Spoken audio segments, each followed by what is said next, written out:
તો હેલો મિત્રો, નવા બ્લોગમાં તમારું હાર્દિક સ્વાગત છે। તો આજે હું હનુમાનજીના મંદિરે જવાનું ગયો શનિવારે હું ભીમાપુરા ગયા, પણ આજે હું ભીમાપુરા નહીં જવાનો, પણ આજે હું જયમાલાની આગળ જવાનો છું, ત્યાં શનિદેવ અને હનુમાનજીનું મંદિર। તો આજે આપણે ખાલી તેજસભાઈ જોડે છે, તો પ્રકાશભાઈ ને કલ્પેશભાઈ નોકરી ગયા છે, એટલે આપણે આજે તમને જયમાલાની આગળ એક હનુમાનજી અને શનિદેવનું મંદિર તે બતાવશું, તારે કે તમે વિડીયો પૂરો દેખતા ભૂલતા નહીં। હવે આપણે જઈ રહ્યા છે, ગાડી ખાસ થઈ ગયા છે, પણ આજે કલ્પેશભાઈ પ્રકાશભાઈ નહીં અને તમે આજે તેજસભાઈ જોડે જઈ રહ્યા છું, ફૂલ મોજ કરવાના છે। તો ફાઇનલી આપણે નીકળી ગયા છે હનુમાનજીના મંદિરે અને શનિદેવના મંદિરે દર્શન કરવા હતું। અમે 132 ફૂટના વિશાળનગર રોડ પર આવી ગયા છે, તમે જોઈ શકો છો 132 ફૂટનો રોડ મોટો જબરો બનાવી દીધો છે, અને તમે જોઈ શકો ટ્રાફિકની સમસ્યા પણ ઓછી થઈ ગઈ છે હાલમાં। તો મિત્રો આજે મોજ કરવાના છે અમે, અને બહુ મોજ મસ્તી કરવાના છીએ। તો હજી તમે વિડીયો ચાલુ જ છે, તમે પૂરો દેખજો। તો ફાઇનલી આપણે ગોવિંદવાડી પહોંચી ગયા, મહાદેવનું મંદિર છે। તો આપણા ઈશાનપુરમાં ગોવિંદવાડીમાં એક ગોવર્ધન ચોક બનાવવામાં આવે છે, બહુ મસ્ત બનાવવામાં આવે છે, બહુ સુંદર રીતે। તો તમે દેખી શકો છો આ ગોવર્ધન પર્વત તમને કેવો લાગ્યો? તો તમને આશા કરું તો સારો જ લાગ્યો હશે કે ગોવર્ધન ચોક નામ આપવામાં આવ્યું છે આપણા ગોવિંદવાડીને।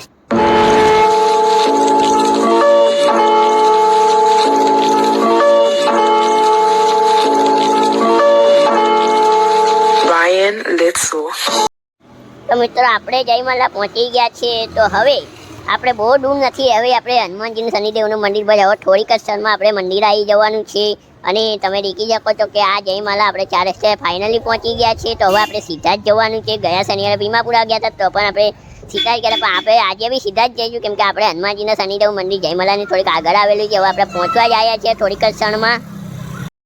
તો મિત્રો હવે આપણે આવી ગયા છે મંગલેશ્વર મહાદેવ મંદિરે પહોંચવાના છે। તમે દીકરો સામે મંદિર દેખાઈ છે મંગલેશ્વર મહાદેવ, જે આપણે વતી ટાઈમે આપણે દર્શન કરાવશું મહાદેવના તમને। અને શ્રાવણ મહિનો ચાલી રહ્યો છે, એટલે મને પણ ઈચ્છા થઈ ગઈ મહાદેવના દર્શન કરવાની। તો આ તમે દેખી શકો છો મંદિર આવી ગયું છે, જે આપણે હમણાં અંદરથી બતાવીશું, આપણે આખું મંદિર બતાવવાના છે થોડીક જ વારમાં।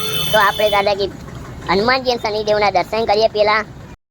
તો મિત્રો આગળ સૂર્ય નમસ્કારના સ્ટેચ્યુ આપેલા છે, કેમ કે તમે બી કરી શકો છો સવારે કેવી રીતે આપણે સૂર્ય નમસ્કાર કરવું, ખૂબ સરસ સ્ટેચ્યુ બનાવવામાં આવ્યા છે, અને આ જોઈને તમે પણ જરૂરથી કરજો સૂર્ય નમસ્કાર, તમારો દિવસ સારો જશે।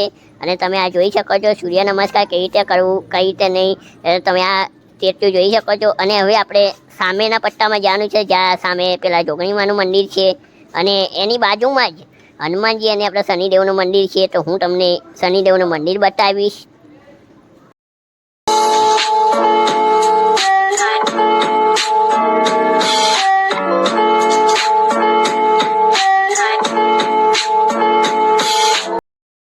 તો ફાઇનલી આપણે હનુમાનજી અને શનિદેવના મંદિર આવી ગયા છે, અને બજરંગબલી જય શ્રી શનિદેવ તમે દેખી શકો છો, ઉપર હનુમાન ચાલીસા લખેલી છે।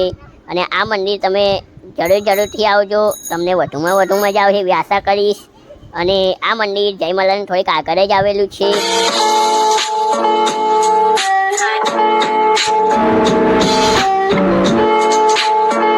તો મિત્રો હવે હું તેજસભાઈ હનુમાનજીને તેલ ચડાવશું અને શનિદેવને પણ તેલ ચડાવશું।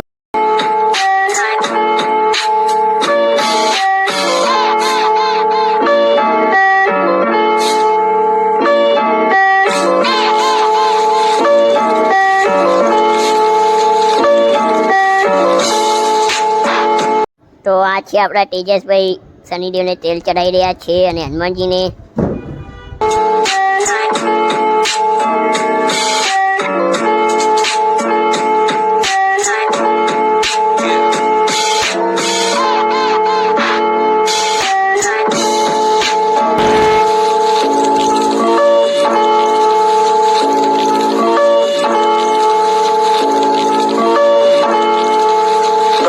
તો મિત્રો પછી અમે દર્શન કરીને થોડી વાર બેસ્યા, ત્યાં બહુ મજા આવી, શાંત વાતાવરણ હતું, અને અમને ઘરે જવાનું મન થતું નહોતું। તો અમે તેજસભાઈ ખૂબ મોજ મસ્તી કરી। હજી આપણે મંગલેશ્વર મહાદેવ મંદિરે જવાનું, ત્યાંના મહારાજ આવ્યા છે, નાના મહારાજ તમે જોઈ। તો મિત્રો હવે આપણે જઈશું મંગલેશ્વર મહાદેવ મંદિર, જે રસ્તામાં આવેલું। તો હવે તમને મંગલેશ્વર મહાદેવ મંદિર બતાવીશું। તો ફાઇનલી આપણે મંગલેશ્વર મહાદેવ મંદિરે આવી ગયા છીએ, તમે જોઈ શકો છો આ મંગલેશ્વર મહાદેવ 4 રસ્તા આવી ગયા છે। તો હું તમને આજે મંગલેશ્વર મહાદેવ પૂરું મંદિર બતાવીશ। તો મિત્રો આપણે મંદિરને અંદર આવી ગયા છે. તો મારી ઈચ્છા હતી આજે મંગલેશ્વર મહાદેવના દર્શન કરવાની, તો તમે કરી શકો છો મહાદેવના દર્શન.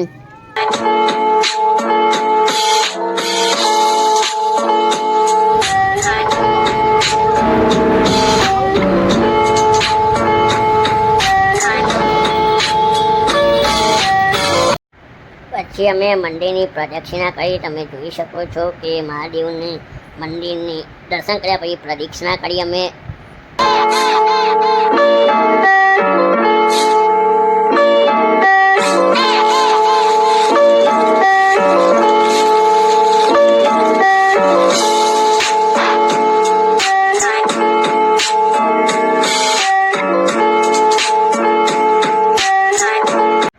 તો મિત્રો આ છે મંગલેશ્વર મહાદેવ મંદિર, આખું તમે જોઈ શકો છો મહાદેવ મંદિર. અમે દર્શન થઈ ગયા છે.